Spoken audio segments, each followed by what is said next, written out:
Olá, seja bem-vindo a mais um momento de leitura bíblica. Hoje vamos ler o capítulo 7 do livro de Atos dos Apóstolos. Na leitura de ontem, capítulo 6, ouvimos falar sobre Estevão e ao final do capítulo 6, vimos que Estevão foi preso e levado diante do Sinédrio para ser interrogado pelos líderes do povo. E nesse momento, vamos ouvir falar agora no capítulo 7, tudo o que transcorreu naquele momento, naquele lugar, o que Estevão fala para eles. E é muito interessante esse capítulo. É uma aula sobre o Antigo Testamento e até a chegada, a revelação de Jesus e tudo aquilo que significa isso para nós hoje.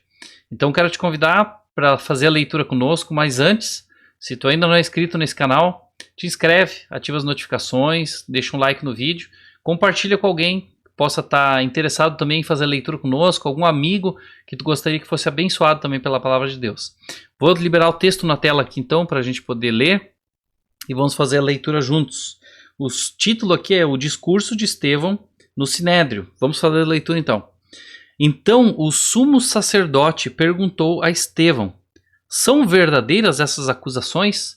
Que acusações, né? Pessoas, testemunhas falsas, subornadas, falaram que ele estava falando contra Moisés e estava falando mal do templo, dizendo que Jesus estava pervertendo aquele ensino. Então, essas eram as acusações que foram feitas com Estevão. E ele vai aqui falar um pouco sobre isso no seu discurso. A isso ele respondeu: irmãos e pais, ouçam-me. O Deus glorioso apareceu a Abraão, nosso pai, estando ele ainda na Mesopotâmia, antes de morar em Harã. Ele disse: saia da sua terra e do meio dos seus parentes e vá para a terra que eu lhe mostrarei.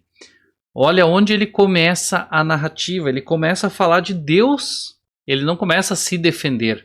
Ele começa a falar de Deus e diz: olha, tudo começa lá atrás, em Abraão.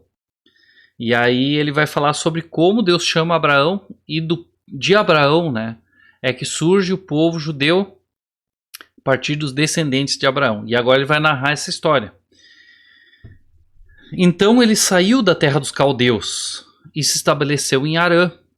Depois da morte do seu pai, Deus o trouxe a esta terra onde vocês agora vivem. Deus não lhe deu nenhuma herança aqui, nem mesmo o espaço de um pé, mas lhe prometeu que ele, e depois dele, seus descendentes possuiriam a terra, embora naquele tempo Abraão não tivesse filhos. Deus lhe falou desta forma: seus descendentes serão peregrinos numa terra estrangeira e serão escravizados e maltratados por 400 anos, mas eu castigarei a nação a quem servirão como escravos, e depois sairão dali e me adorarão neste lugar. Está falando aqui dessa fala de Deus para com Abraão, né?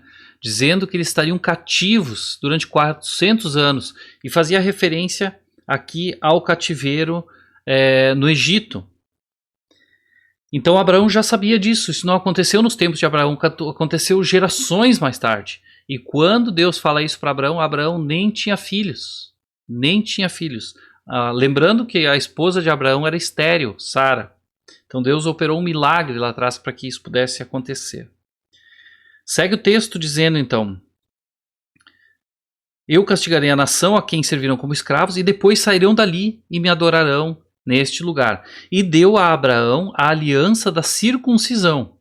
Por isso Abraão gerou Isaque e o circuncidou 8 dias depois do nascimento. Mais tarde Isaque gerou Jacó e os 12 patriarcas. Aqui Estevão fala, né, sobre a promessa de Deus para Abraão, como ela se cumpriu, né? Quando Deus faz a promessa, Deus deu a Abraão a aliança da circuncisão. Foi uma aliança que Deus fez com Abraão, dizendo: ó, isso é o sinal da minha aliança contigo.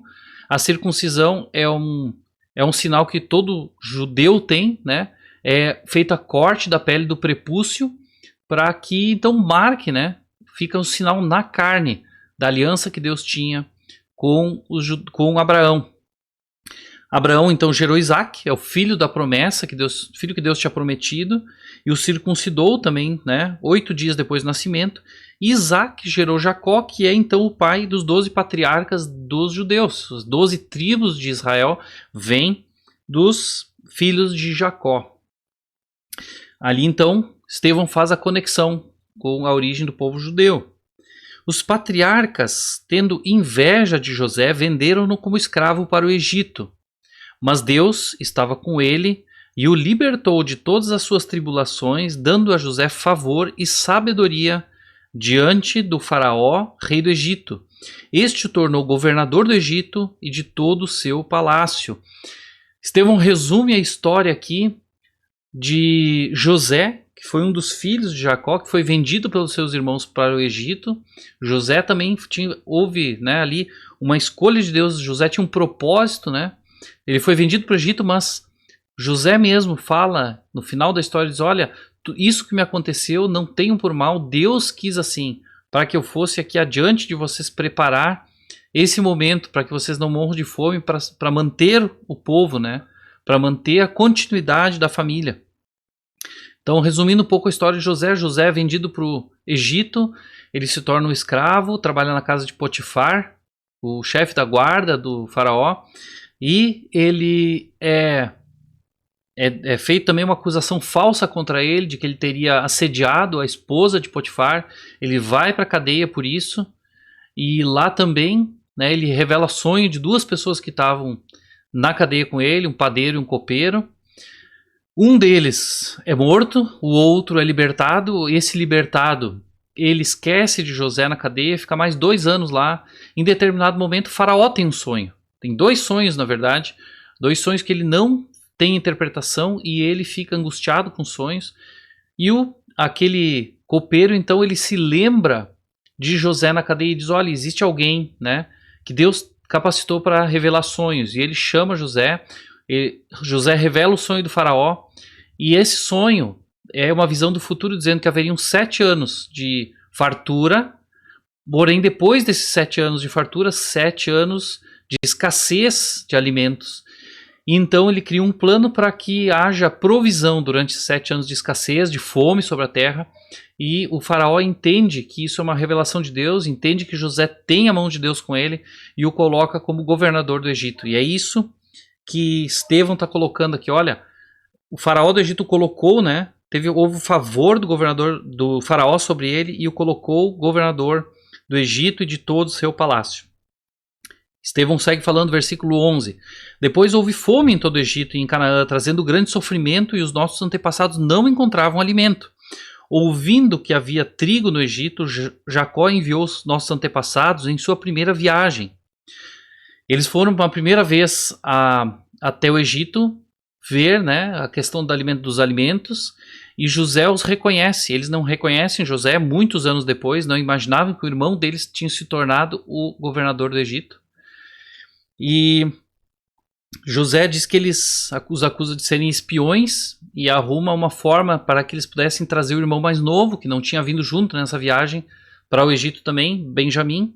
E eles fazem uma segunda viagem para o Egito, dessa vez com Benjamim também. E diz aqui Estevão, na segunda viagem deles, José fez-se reconhecer por seus irmãos, e o faraó pôde conhecer a família de José. Esse é o episódio onde José se revela aos irmãos. Ele diz, olha, tudo o que me aconteceu, eu sou José, sou irmão de vocês, tudo o que me aconteceu foi propósito de Deus, e eu estou aqui nesse lugar investido dessa autoridade para poder livrá-los, né? E garantir o futuro dessa família, desse povo, livrar o povo da fome, e Deus me colocou aqui para esse fim. Depois disso, né, José mandou buscar seu pai, Jacó, e toda a sua família, que eram 75 pessoas. Então Jacó desceu ao Egito, onde faleceram ele e os nossos antepassados. Seus corpos foram levados de volta a Siquém e colocados no túmulo que Abraão havia comprado ali dos filhos de Amor por certa quantia. Muito interessante, até aqui a narrativa, né, o que Estevão narra dessa história. E ele segue, versículo 17. Ao se aproximar o tempo em que Deus cumpriria a sua promessa a Abraão, que promessa? De que o povo seria escravizado durante 400 anos. Aumentou muito o número do nosso povo no Egito. Então outro rei, que nada sabia a respeito de José, passou a governar o Egito. Ele agiu traiçoeiramente para com o nosso povo e oprimiu os nossos antepassados, obrigando-os a abandonar os seus recém-nascidos para que não sobrevivessem. O que aconteceu aqui, né? Esse novo faraó, que não conhecia José, José já tinha morrido, toda aquela história, ele não entendia que isso foi algo bom que aconteceu. Ele viu o número do povo judeu, né, se multiplicando, crescendo, entendeu isso como uma ameaça à sua própria segurança do seu povo e passou a oprimi-los, escravizou o povo hebreu e colocou eles sob trabalhos pesados, e para que não houvesse um aumento do povo, ele instituiu inclusive a morte dos meninos, né? Os filhos homens seriam mortos. E por isso que fala aqui, né, obrigando-os a abandonar os seus recém-nascidos. Aquele que tivesse um filho, né, um recém-nascido homem, talvez sofreria consequências do faraó. Então, isso aconteceu. Diz aqui para que não sobrevivessem, né? O que aconteceu naquele tempo? Naquele tempo nasceu Moisés, que era um menino extraordinário. Por 3 meses ele foi criado na casa de seu pai. Quando foi abandonado, a filha do faraó o tomou e o criou como seu próprio filho. Essa história, resumindo aqui também, né, acontece que Moisés é um filho homem. Naquele momento em que não se poderia, né, ter o filho, ele seria morto. A sua mãe e a sua irmã resolvem colocá-lo num cesto, colocam-o no rio Nilo, sobre as águas, e logo adiante ali está a filha do faraó tomando banho no rio. Eles o colocam ali, ela encontra a criança e ela tira a criança das águas, e a irmã de Moisés chega e lhe diz, olha, essa criança, né? E ela diz, olha, que coisa, né? Olha o que aconteceu. E ela diz, olha, as mulheres hebreias podem criá-lo, né? Se você quiser. E ela aceita isso. E a mãe do próprio Moisés é que cria ele aqui na primeira infância, né? Certamente amamenta, certamente cuida dele enquanto um bebê. E diz aqui que ele foi depois, então, criado como filho, né? Pela filha do faraó. Então, versículo 22, Moisés foi educado em toda a sabedoria dos egípcios e veio a ser poderoso em palavras e obras. Deus tinha um propósito para Moisés, Deus tinha escolhido Moisés para uma grande missão, por isso ele não morreu e por isso ele teve inclusive a proteção, né, do próprio faraó aqui. Foi criado dentro da sua casa, da sua família, um hebreu, algo talvez impensável aqui, mas Deus tinha um grande propósito para Moisés. Moisés foi educado, né, na cultura egípcia, com tudo que eles tinham de ciência, de conhecimento, sendo poderoso em palavras e em obras. Versículo 23. Ao completar 40 anos, Moisés decidiu visitar seus irmãos israelitas. Ao ver um deles sendo maltratado por um egípcio, saiu em defesa do oprimido e o vingou, matando o egípcio. Ele pensava que seus irmãos compreenderiam que Deus o estava usando para salvá-los, mas eles não o compreenderam. A gente não tem esse entendimento e esse relato aqui, como Estevão coloca, né? A gente não vê isso no relato de Êxodo, mas Estevão coloca aqui que Moisés tinha isso já no seu coração, de tentar libertar o seu povo dessa opressão. Deus talvez teria colocado isso já no coração dele como um desejo, como uma vontade, como algo, né, colocado por Deus ali, que viria a ser despertado. Foi despertado nesse momento, mas não era a hora ainda, não dessa forma e não nesse momento. Olha o que aconteceu. No dia seguinte, Moisés dirigiu-se a 2 israelitas que estavam brigando e tentou reconciliá-los, dizendo: homens, vocês são irmãos, por que ferem um ao outro? Mas o homem que maltratava o outro empurrou Moisés e disse: quem o nomeou líder e juiz sobre nós? Quer matar-me como matou o outro egípcio, o egípcio ontem? Ouvindo isso, Moisés fugiu para Midian, onde ficou morando como estrangeiro e teve 2 filhos. Moisés, com esse confronto, com esse momento ali, ele ficou com medo. Ele foi descoberto o que ele fez com o egípcio. Ele ficou com medo do que aconteceria. Ele foge para Midian, diz aqui. E Estevão resume toda essa trajetória de Moisés ali, dizendo onde ficou morando como estrangeiro e teve 2 filhos. Ou seja, Moisés casou lá, Moisés teve filhos. Moisés se tornou pastor de ovelhas do seu sogro Jetro. E nesse tempo, no deserto, morando longe do Egito, Deus usou aquele chamado que ele tinha e talvez a habilidade que ele criou ali pastoreando ovelhas para prepará-lo para uma missão que Deus o chamaria agora. Estevão vai relatar isso no versículo 30. Passados 40 anos, Estevão tinha resumido, né, morando como estrangeiro e teve 2 filhos, ele resumiu nessa fala 40 anos de história.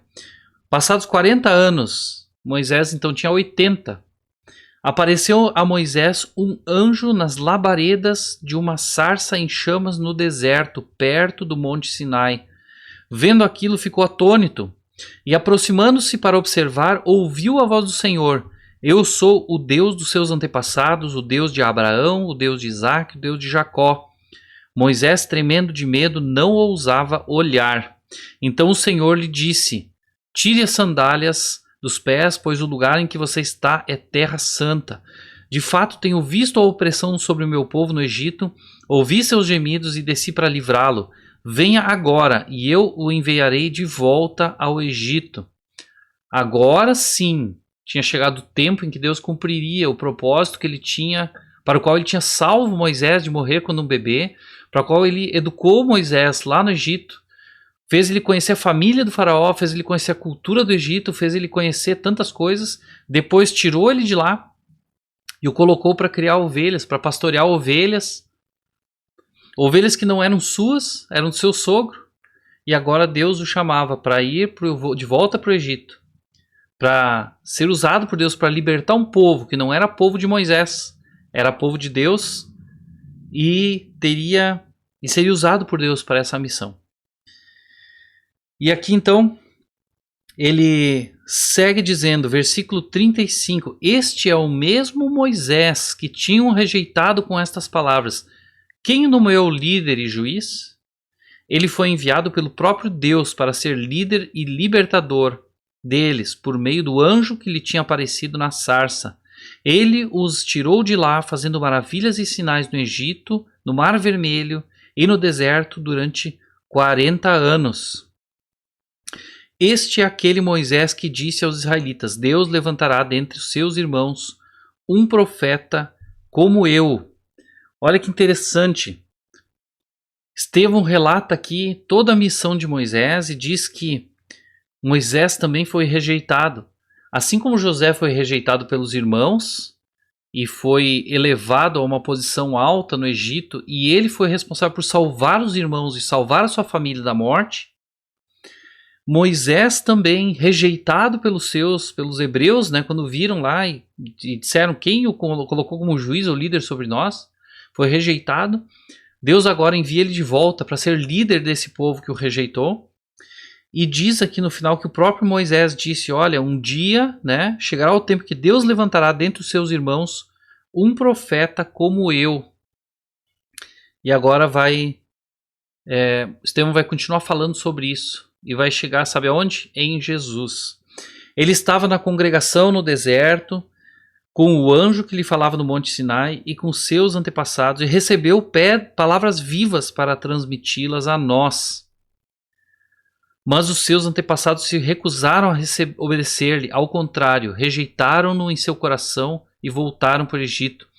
Aqui diz que, embora o povo estivesse com Moisés já no deserto, e rumando para a terra que Deus tinha dito que era a terra prometida, o povo foi obstinado, o povo foi rebelde e rejeitou rejeitou seguir a Moisés no seu coração, e no seu coração voltaram para o Egito.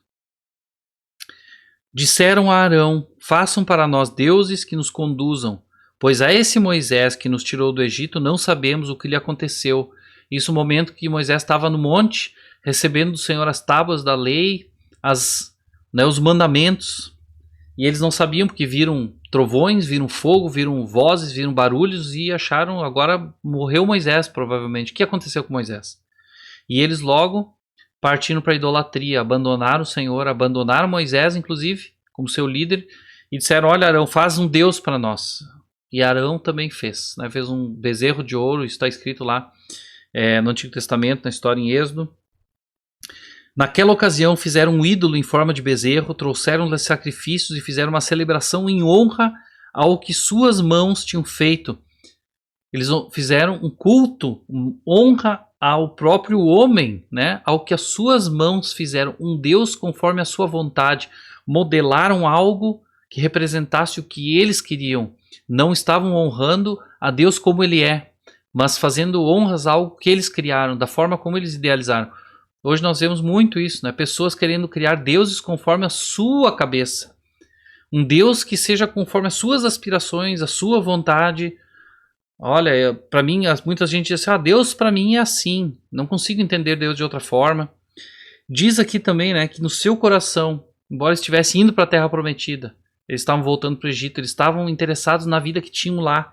Embora não pudessem mais voltar, estavam no caminho, mas não queriam estar onde estavam, queriam ter voltado para o Egito, né? Triste, né? Voltar para a escravidão. Diz aqui então que: mas Deus afastou-se deles e os entregou à adoração dos astros, conforme o que foi escrito no livro dos profetas. Foi a mim que vocês apresentaram sacrifícios e ofertas durante os 40 anos no deserto, ó Israel? Em vez disso, levantaram o santuário de Moloque e a estrela do seu deus Renfã, ídolos que vocês fizeram para adorar. Portanto, eu os enviarei para o exílio, para além da Babilônia. Essa é uma profecia que dizia: olha, vocês me rejeitaram, vocês honraram outros deuses, né? E houve idolatria aqui no povo. E Deus já coloca aqui um juízo sobre eles. Eles seriam de novo escravos posteriormente. Isso acontece nos tempos de Daniel, né? Ali quando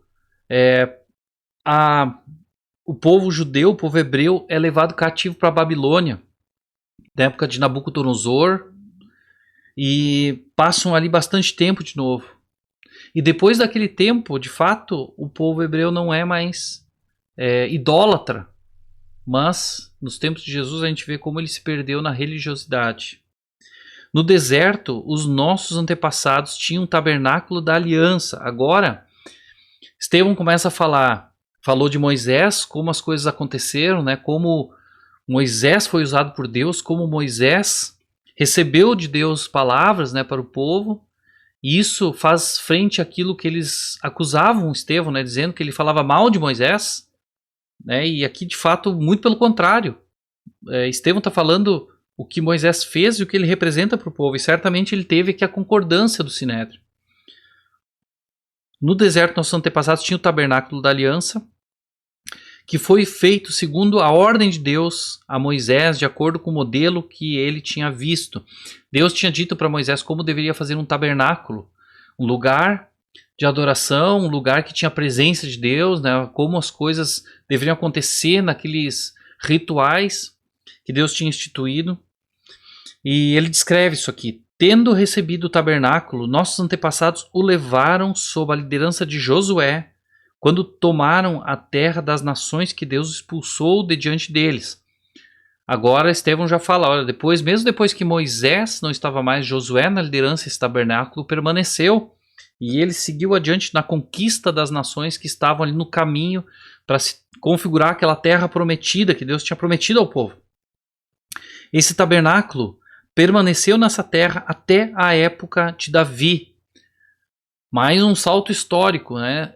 Aqui sai de Moisés e Josué, passa todo o período dos juízes e chega agora o período dos reis. Davi foi o segundo rei de Israel, o primeiro foi Saul. Saul foi escolhido pelo povo, né? E foi um rei que abandonou o Senhor. E Deus constituiu Davi, ungiu Davi rei ainda quando Saul era rei. E Saul foi morto em batalha e depois Davi foi coroado rei. Coincidentemente ou não, né? Propósito de Deus, Davi também era o pastor de ovelhas, assim como Moisés foi. Nessa época, até Davi, então, né? O tabernáculo permaneceu até Davi, que encontrou graça diante de Deus e pediu que ele lhe permitisse providenciar uma habitação para o Deus de Jacó. mas foi Salomão quem lhe construiu a casa. Davi queria muito construir um templo. Deus não permitiu que Davi fizesse. Deus fala isso para Davi, né? Davi era um homem de guerra, homem de batalhas, e Deus não quis que Davi fizesse isso, mas coube a Salomão construir o templo. Esse templo, então, era o templo que estava ali em Jerusalém, na época que Estevão estava falando. E esse era o templo que eles diziam que Estevão estava profanando, ou estava falando algo de errado sobre ele, né? Blasfemando, enfim. Por isso que Estevão chega até esse assunto, né? Passando pelo tabernáculo, chegando até o templo. E agora Estevão vai falar uma coisa, até aqui talvez a concordância total de Sinédrio, sobre tudo o que Estevão estava falando. Não havia de fato algo para condenar Estevão aqui em toda a fala dele. Certamente tudo estava dentro do que eles criam. Agora Estevão vai falar algo que talvez comece a incomodar o Sinédrio, porque aqui começa a revelação a partir de Jesus do que eles entendiam desse momento, né, da revelação de Deus aqui. Mas foi Salomão que lhe construiu a casa, o templo. Todavia, o Altíssimo não habita em casas feitas por homens, como diz o profeta. O céu é o meu trono, a terra é o estrado dos meus pés. Que espécie de casa vocês me edificarão, diz o Senhor? Ou onde seria meu lugar de descanso? Não foram as minhas mãos que fizeram todas essas coisas? Esse é um texto de Isaías, né? E agora, Estevão continua. Povo rebelde, obstinado, de coração e de ouvidos, vocês são iguais aos seus antepassados. Sempre resistem ao Espírito Santo. Qual dos profetas os seus antepassados não perseguiram? Eles mataram aqueles que prediziam a vinda do justo. E aqui o justo é Jesus. De quem agora vocês se tornaram traidores e assassinos. Vocês que receberam a lei por intermédio de anjos, mas não lhe obedeceram. Olha como tudo o que aconteceu até então, né, serviu de pano de fundo, de suporte para um momento em que eles viviam da revelação, né? Toda profecia sobre Jesus, o próprio José, Moisés, né, tipificavam Jesus, porque eles também foram líderes escolhidos por Deus para o propósito de libertar o seu povo de uma escravidão. José, daquele momento de fome, né, da morte, e Moisés, daquele momento de escravidão do povo. Tipificando Jesus, o próprio Moisés disse, olha, Deus levantará um profeta assim como eu.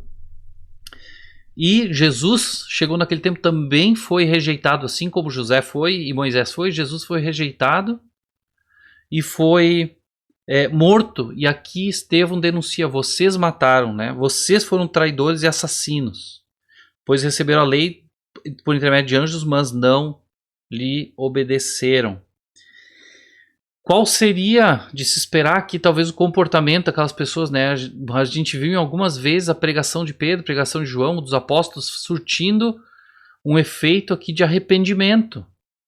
Mas olha o que vai acontecer nesse momento.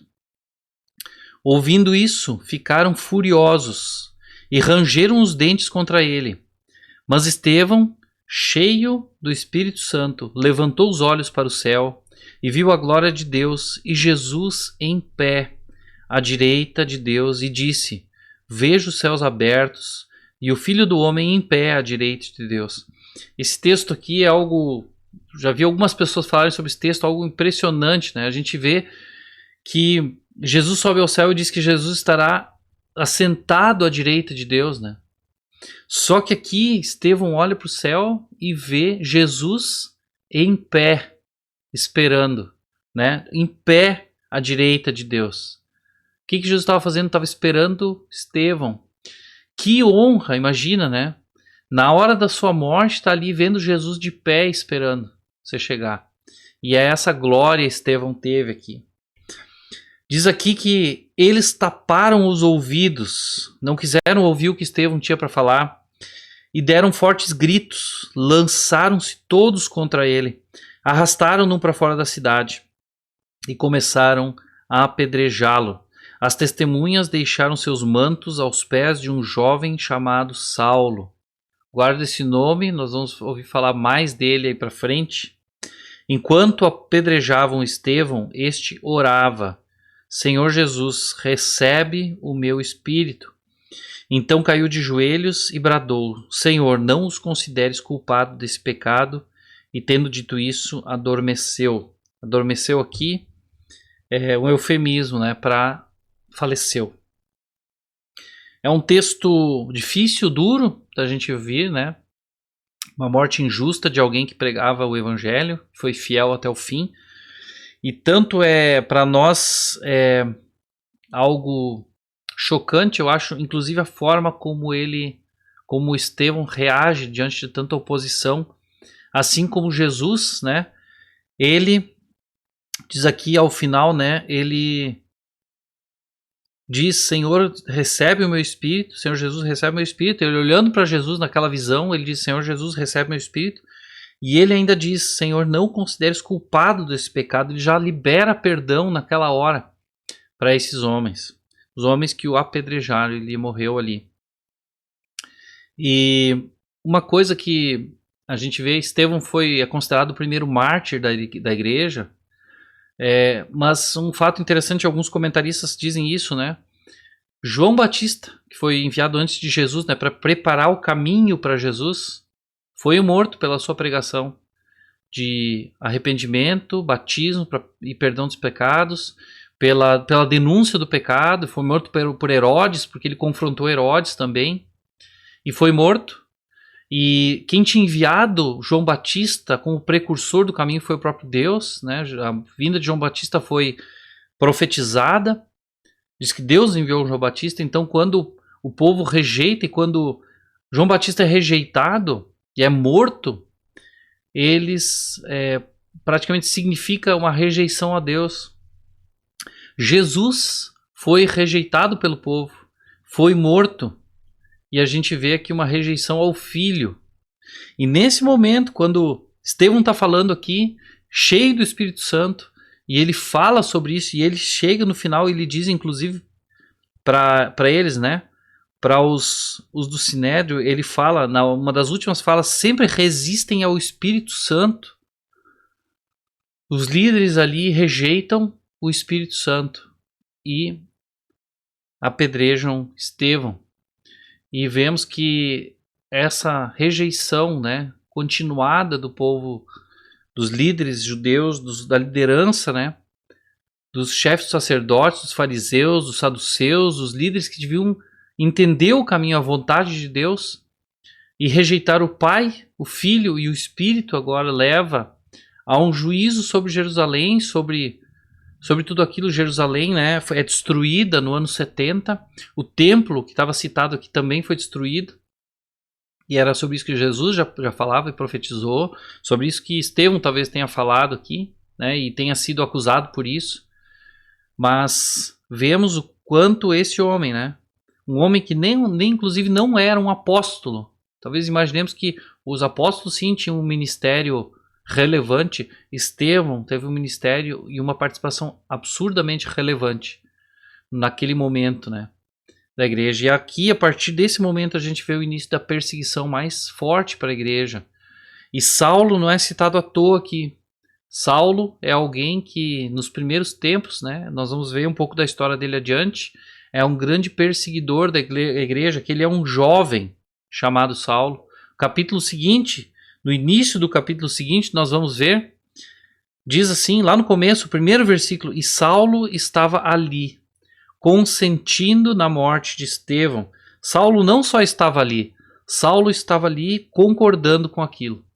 Saulo vai se tornar um grande perseguidor da igreja, mas Deus tem um grande plano na vida de Saulo. E Deus tem uma grande mudança para operar na vida dele. Saulo, depois conhecido como Paulo, se torna o maior escritor do Novo Testamento, o maior pregador, talvez, da palavra, o que levou o evangelho aos gentios, aos não-judeus, um apóstolo chamado por Deus também, fora de tempo, mas um apóstolo aos gentios.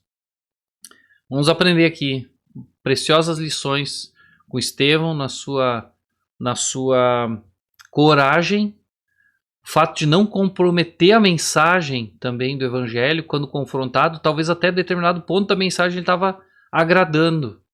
Mas nem por isso ele comprometeu aquilo que o Espírito Santo levou a dizer. Ele disse toda a verdade. Isso lhe custou a vida.